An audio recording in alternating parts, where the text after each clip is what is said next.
कक्षा में वर्ग 7 की छात्रा हूँ। आज की परिचर्चा का विषय है इतना बदल गया बिहार। चाणक्य की नीति हूँ, आर्यभट्ट का आविष्कार हूँ मैं, महावीर की तपस्या हूँ, बुद्ध का अवतार हूँ मैं, दिनकर की कविता हूँ, रेणु का सार हूँ मैं, नालंदा का ज्ञान हूँ, पर्वत मंदार हूँ मैं। जी हाँ, बिहार हूँ मैं। बिहार जो कभी शिक्षा, संस्कृति और राजनीति का केंद्र हुआ करता था, आज वह एक नई दिशा की ओर बढ़ रहा है। समय के साथ बिहार में बहुत सारे सकारात्मक बदलाव आए, जो इसे विकसित और समृद्ध राज्य बनने की ओर अग्रसर है। बिहार, जिसका इतिहास जितना ही गौरवशाली रहा है, उसका वर्तमान उतना ही परिवर्तनकारी है।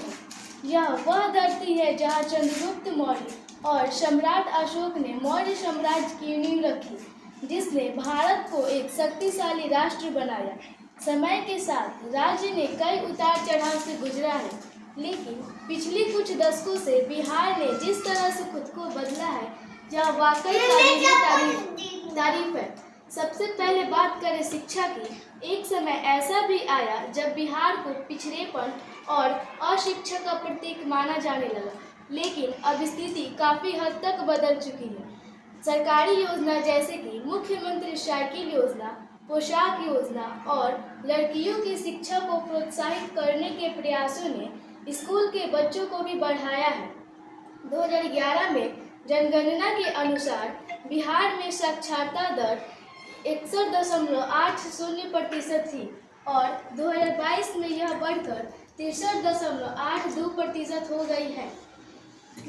दूसरा बड़ा परिवर्तन बुनियादी ढांचों से देखा गया है तो गांव-गांव में पक्की सड़कें बनाई गई हैं, जिससे परिवहन सुगम हो गया है।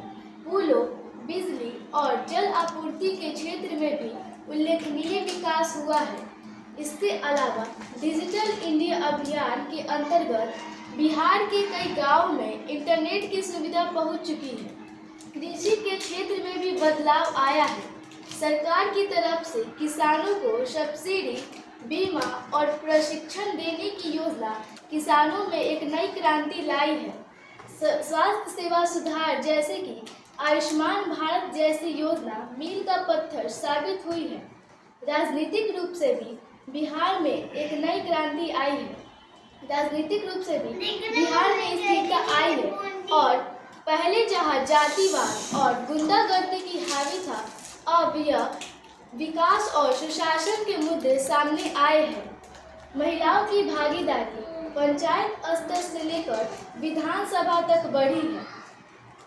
बिहार अब वह बिहार नहीं रहा जिसे हम कभी पिछड़ेपन से जोड़ा जाता है। यह राज्य अब केवल बदलाव की ओर अग्रसर है, जैसे कि शिक्षा, स्वास्थ्य, आधारभूत संरचना और शासन के स्तर पर। अगर यह प्रगति यूं ही जारी रहा तो वह दिन दूर नहीं जब बिहार देश के अग्रणी श्रेणी पर खड़ा होगा। जय हिंद, जय भारत। आपन